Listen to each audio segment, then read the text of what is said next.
2024 was a year full of some of the worst WWE injuries. Let's take a look at them, starting with Austin Theory. Austin Theory has a promising future in professional wrestling. That bright future was almost taken away from him. In a match with Carmelo Hayes, Theory quickly jumped to the top turnbuckle and tried to perform a Spanish fly. It went terribly wrong and Austin landed directly onto his neck. It looked like he almost broke it, but thankfully he did not. He returned a couple weeks later, but it's still one of the scariest injuries of 2024. The best in the world made his WWE return at Survivor Series in 2023. The original plan for CM Punk was to win the Chamber match and then get his WrestleMania main event match with Seth Rollins for the World Heavyweight Championship. However, all of that needed to be changed after CM Punk's injury that took place at the Royal Rumble.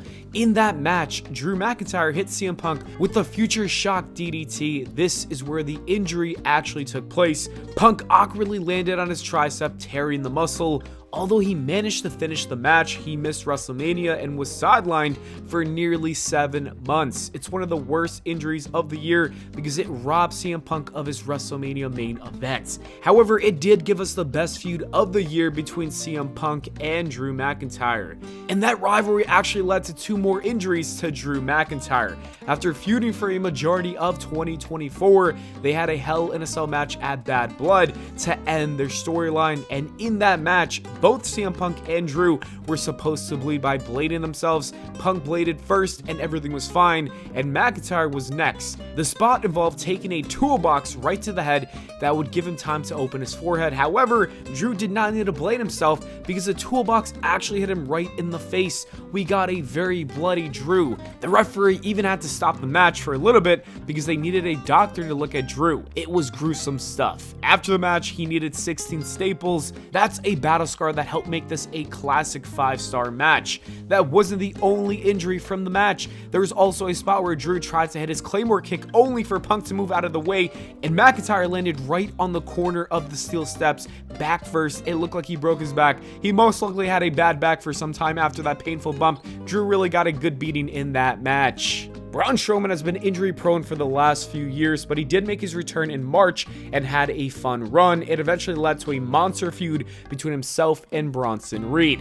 The two basically were just destroying each other for weeks until they had their last monster standing match on Raw. Braun Strowman would actually tear his groin minutes into the match. Throughout the bout, you could see him in extreme pain. Just look at him struggling to run for this spot. He finished the match, but he needed some time to heal from this injury.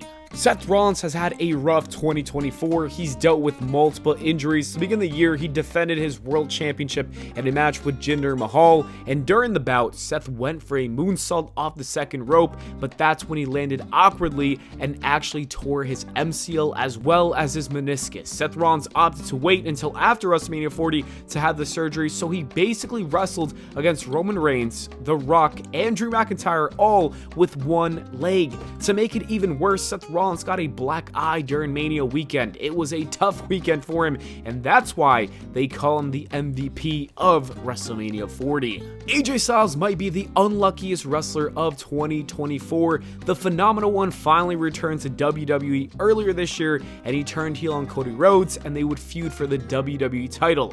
After failing to win the belt, he took a break for a little bit, but then he came back, and his first match was against Carmelo Hayes, and that's where he suffered a horrible injury, putting him on the shelf again. The plan for the match was to set up a fake injury for storyline purposes, but then he actually injured himself in that spot that was supposed to be scripted. AJ Styles then confirmed his injury on Twitter by saying that he was cooked. With all the injuries he's been having, I would not be shocked if he retired soon in the near future. That will be one sad day. The next injury technically takes place in AEW, but I decided to include it in the video because of Edge's background with WWE. It's also one of the craziest injuries of the year. Adam Copeland was in a steel cage match with Malachi Black, and that's when Edge climbed to the top of the cage. He then jumped off that cage right onto Black, who was laying on a table in the middle of the ring. The landing was the problem. Copeland even admits that he had second thoughts before jumping, which led to the awkward fall. The spot would lead to a broken leg. leg. Adam Copeland immediately had surgery and is in the process of recovery. Hopefully he doesn't try another risky bump like that when he does come back.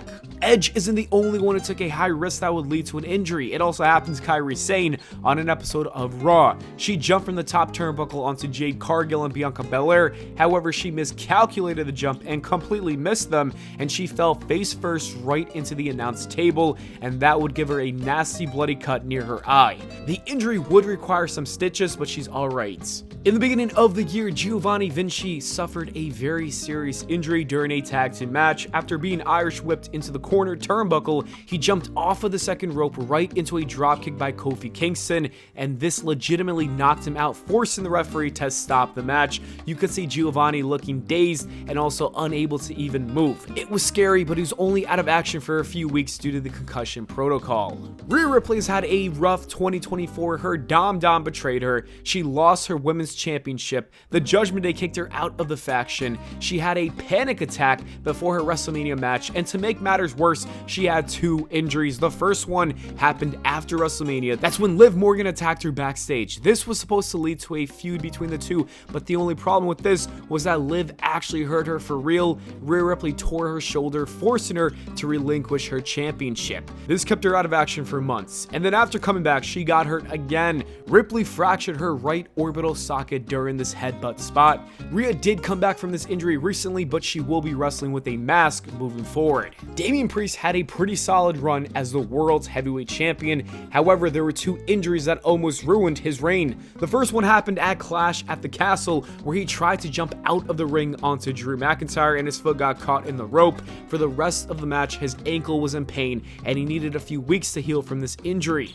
The second time he got hurt happened a month later at Money in the Bank. Seth Rollins hit him with a Falcon's arrow and he was legitimately knocked out for a couple of minutes. Because of this injury, he did not kick out and the referee had to pretend that he did, and it was awkward and made things weird, but thankfully he was okay. Earlier this year, Asuka suffered a knee injury. It isn't known when it happened because she was competing with the injury for some time. However, we can see when it worsened. On an episode of SmackDown in March, Asuka struggled to even move, and that's why she was seen hopping during this segment. She would wrestle one more time in France before leaving for surgery, and now she's on the road to recovery. It's been reported that Jade Cargill is dealing with a neck injury behind the scenes. Unfortunately, the report went on to say that it looks very serious, and the best case scenario is that she could come back within 3 months, but the worst case scenario is that she could be out of action for up to a year. That is why she was written off TV like this. I'm sure they're going to do a whodunit storyline when she does come back, and that should be fun, but right now the focus is on her getting back fully healthy. Ilja Dragunov finally made his WWE main roster debut after spending many years with NXT. The young star was ready to take on the big names on Raw and SmackDown. That was until he suffered an injury at a live event when wrestling with Gunther.